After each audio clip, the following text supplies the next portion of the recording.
bahas bahasa. Karena di setiap episode, yes, ada aja yang dibahas. So, buat episode 3 kali ini nih, vibes-nya bakalan beda lagi. Karena setelah minggu lalu kita nyemplung di dunia puisi yang super mellow dan agak filosofis, so sekarang kita mau sesuatu yang lebih light gitu ya, yang lebih ringan, lebih fun, tapi tetap meaningful. So honestly I'm excited banget nih karena hari ini kita bakal ngulik sesuatu yang deket banget sama masa kecil kita semua, yaitu children short story. So siap-siap ya karena episode ini bakal jadi nostalgic banget, tapi tetap ada bahasan linguistiknya dong pasti. Betul banget tuh, minggu lalu kan kita udah ngobrolin puisi tentang kehidupan dan juga kehilangan yang super deep. Nah hari ini kita tuh pengen naikin mood dikit nih biar teman-teman bahas juga ngerasa kayak oh ternyata karya anak-anak itu bisa loh dibahas dari aspek linguistiknya. And trust me, children's stories itu banyak banget hal menariknya, mulai dari struktur kalimat yang simple tapi catchy biasanya, terus sampai ke moral lesson-nya yang kadang lebih nyentuh dari cerita orang dewasa. So yeah, this one is gonna be fun. Oke, aku tuh ngerasa children's short story itu underrated banget ya guys, karena banyak orang mikirnya cuma cerita dongeng buat tidur, padahal dari sisi linguistik, they are actually rich dari repetisi, pola storytelling, sampai gaya bahasa yang gampang diingat sama anak kecil. And menurutku membaca cerita anak bikin kita flashback ke masa kecil dan ingat gimana dulu kita belajar bahasa pertama kali. So, pas kita bahas cerita anak hari ini, it's not just nostalgia, but also juga cara buat ngelihat bahasa dari sudut pandang yang lebih playful. Setuju banget, aku pribadi suka banget sama children stories karena semuanya terasa lebih simple dan pure. Tapi justru karena simple itu, kita bisa lihat jelas mana yang figurative language, mana yang literal, mana yang cuma lucu-lucuan.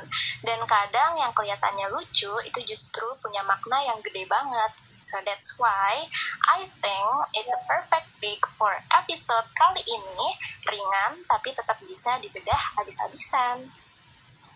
Dan yang bikin aku excited adalah cerita anak itu punya pola yang gampang banget dikenali. Ada karakter bayi, karakter nakal, dan konflik yang jelas. Dan penyelesaiannya sering banget pakai moral teaching and yang simple but effective.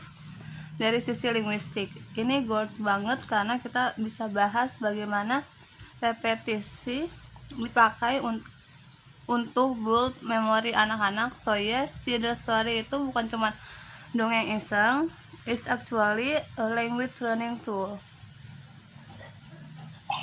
Nah, makanya untuk episode hari ini kita pilih salah satu cerita anak yang paling ikonik, paling sering diceritain di mana-mana, dan pasti semua orang pernah dengar ini minimal satu kali.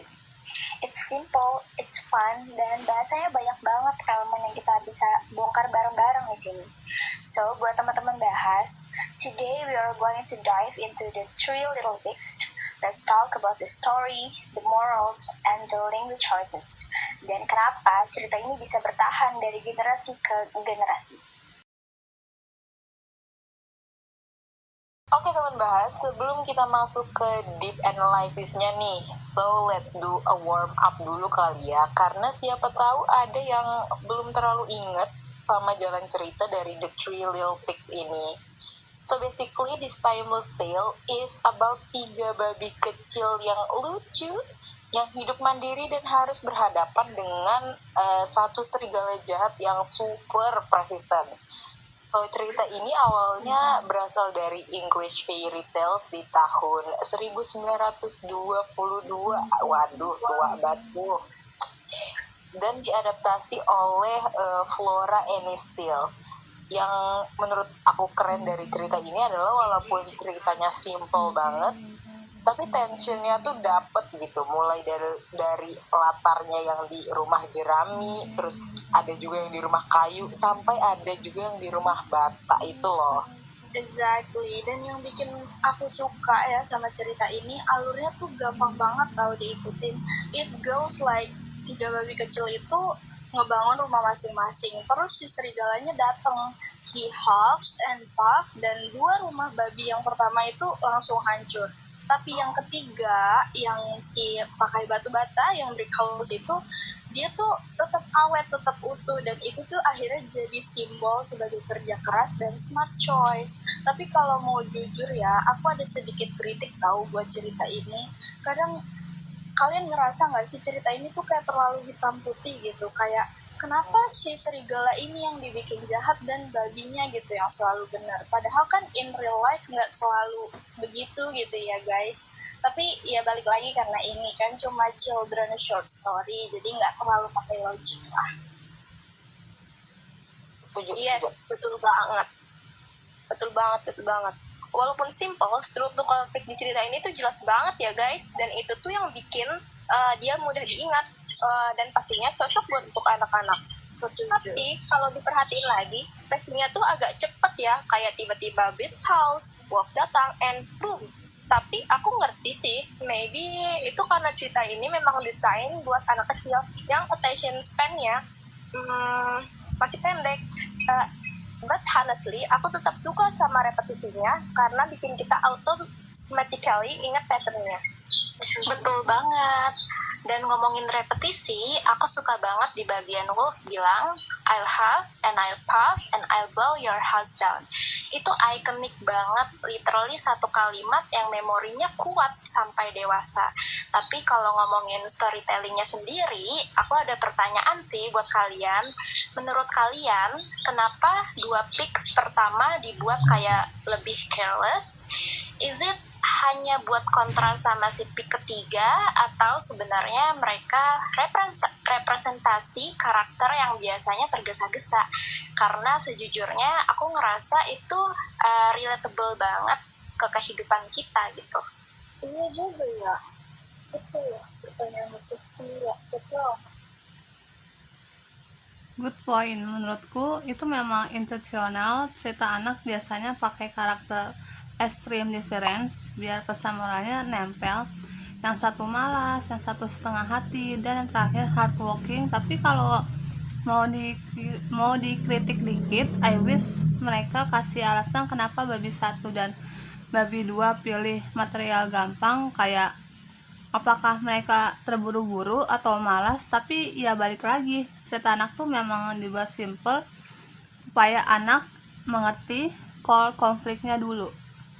Oh gitu.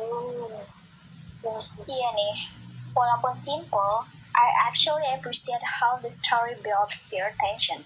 Kayak waktu Wolf jalan ke rumah pertama nih ya, kita tuh gak tahu kalau rumah itu tuh bakal hancur, tapi tetap aja deg-degan. Dan menurut aku, evidence kalau cerita itu punya formula yang efektif. Tapi, satu hal yang pengen aku tanya, menurut kalian, Wolf di sini tuh represent apa sih? Karena dia bukan muncul cuma villain random muncul aja gitu, tapi kayak simbol konsekuensi buat pilihan yang salah. Benar. So that's exactly why story ini tuh survive for generation gitu. Kalau di film tuh pasti keterangannya untuk semua umur gitu.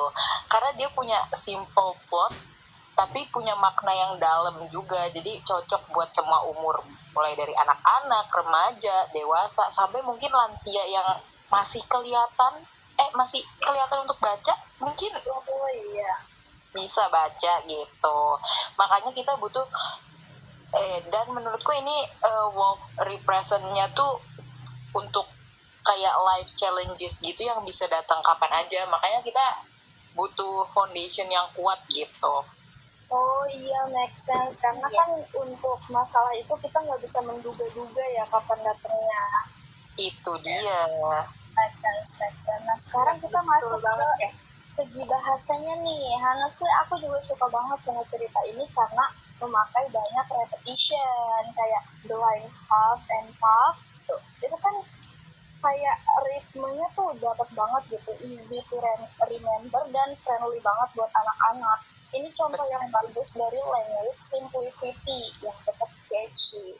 Nah, terus kalau mau dikritik dikit nih ya, maybe ada beberapa kalimat yang terlalu old fashion karena ini tuh cerita dari early 19 tahun 1900-an kan ya, 1900-an. Jadi surprisingly it still works for modern kids, dan itu termasuk yang wow gitu, keren. Walaupun karyanya udah lama tapi tetap relate untuk yang anak-anak sekarang nih. Betul, karena mungkin ritmenya itu tadi kali ya yang gampang, jadi makanya anak-anak tetap cocok untuk anak-anak sekarang juga gitu. Setuju banget. Ya betul banget nih guys. Repetisinya itu kayak anchor gitu ya buat anak-anak. Dan aku juga appreciate sih gimana naratornya pakai simple descriptive language kayak Little Big, Big Bad Wolf yang secara fonetik gampang banget diucapin sama anak-anak. Tapi kalau aku boleh saran ya, cerita ini bisa lebih diperkaya dengan dialog tambahan supaya anak-anak bisa belajar lebih banyak expression. But I feel love is simplicity. Sama, aku juga notice vocabulary yang dipakai mostly literal. Jadi anak-anak ngerti konteks tanpa perlu banyak penjelasan. Tapi metaphorical value muncul di structure ceritanya, bukan di pilihan kata. Jadi kalau ada kritik mini, mungkin the wolf part agak terlalu agresif untuk beberapa anak kecil.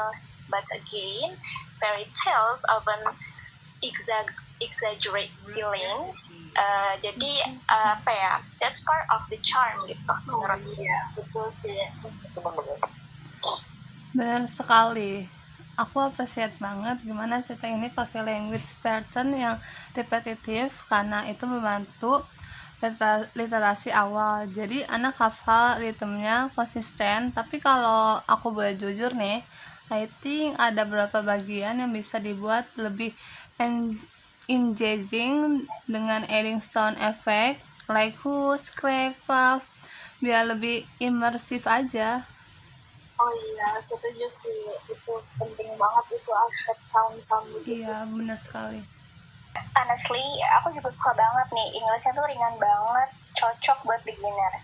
Dan meskipun sederhana, struktur bahasanya tuh tetap rapi, subject, action, consequence. Tapi ya, kalau mau dibawa ke era modern, mungkin perlu update sedikit kali ya, biar lebih relatable. For example, is adding more emotion of the pig. Pas rumah mereka tuh lagi dihancurin. Iya itu bisa juga sih, tapi overall aku rasa bahasa di cerita itu tetap ikonik ya, karena gampang banget buat dilakukan atau bahkan dibacain dengan intonasi yang lucu gitu buat anak-anak. Simplicity-nya tuh justru kayak jadi alasan kenapa dia tuh beda dari cerita anak lain yang terlalu wordy gitu ya, biasanya kayak terlalu bertele-tele, tapi kalau cerita ini nih mostly langsung tembak aja ke poin yang mau disampaikan gitu.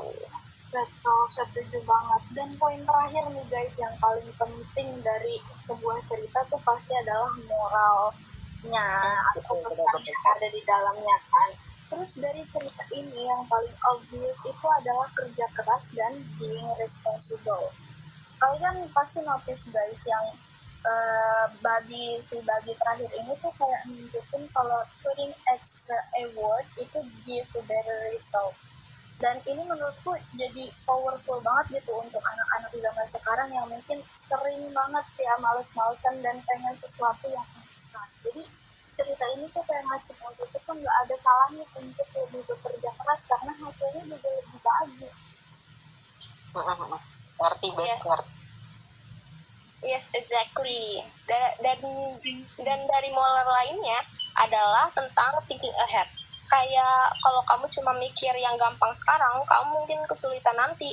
Tapi kalau kamu make smart choice dari awal, life will be kinder to you. I think this is why the story survives sampai generasi sekarang. Dan menurutku, moralnya bukan cuma buat anak-anak sih, even adults need this reminder gitu. Kayak dalam hidup, nothing strong is built instantly. Mau skill, relationship, atau kepercayaan diri, semuanya butuh waktu. That's why cerita ini hidup terus and everyone can relate.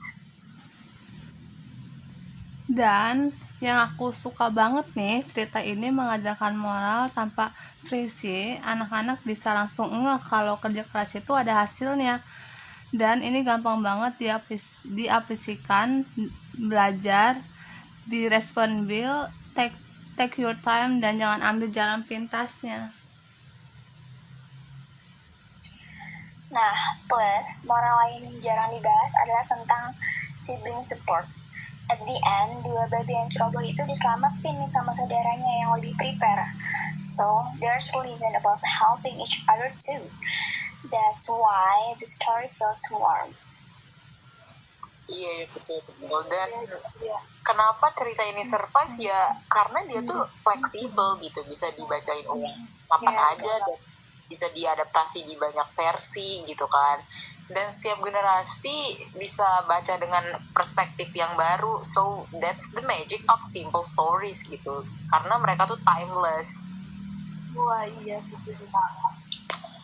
Oke teman bahas, that wraps our deep dive into the Three Little Pigs, si 3 babi kecil yang imut-imut ini nih. Karena kita udah ngomongin plotnya ya kan, udah ngomongin bahasanya juga, sampai moralnya ternyata relevan banget nih sama kehidupan kita gitu. Yes. Dan seperti biasa, walaupun cerita anak itu simple, ternyata kalau dibahas bareng-bareng kayak gini banyak banget loh aspek yang muncul, dari bahasanya, dari moralnya, sampai alurnya, itu semua bisa kita bahas. Thank you so much juga nih buat teman bahas yang mungkin baca atau dengerin ceritanya lagi sebelum episode ini. Semoga jadi throwback yang menyenangkan ya. Dan ya, next time kalian baca cerita anak, kalau kalian nih baca cerita anak, coba lihat dari sisi lain. There's always something deeper beneath the simplicity. Dan jangan lupa ya, cerita kayak gini bukan cuma buat anak kecil, it's for all of us. This is for today's topic. Stay tuned karena selalu ada aja yang bisa dibahas. Alright teman bahas, itu tadi our little journey into the Three Little Pigs ya. Seru banget nggak tuh hari ini episode-nya? Seru banget. Seru banget pastinya, karena cerita yang kelihatannya simple ini ternyata punya banyak hal yang bisa kita kulik gitu ya. Kayak tadi kayak yang dibilang Alia tadi ya, next time kalian tuh kalau baca cerita anak coba deh lihat dari sisi lainnya, nggak cuma baca, sekedar baca aja gitu. Karena mulai dari plotnya yang super klasik nih dari cerita ini sampai bahasa dan moralnya yang ternyata relevan banget buat sekarang tuh ternyata seru ya buat dibahas gitu. Iya, dan menurutku yang paling menarik tuh adalah gimana cerita anak yang kayak gini itu bisa memberikan pesan yang kuat, tapi nggak perlu bertele-tele dan panjang lebar gitu.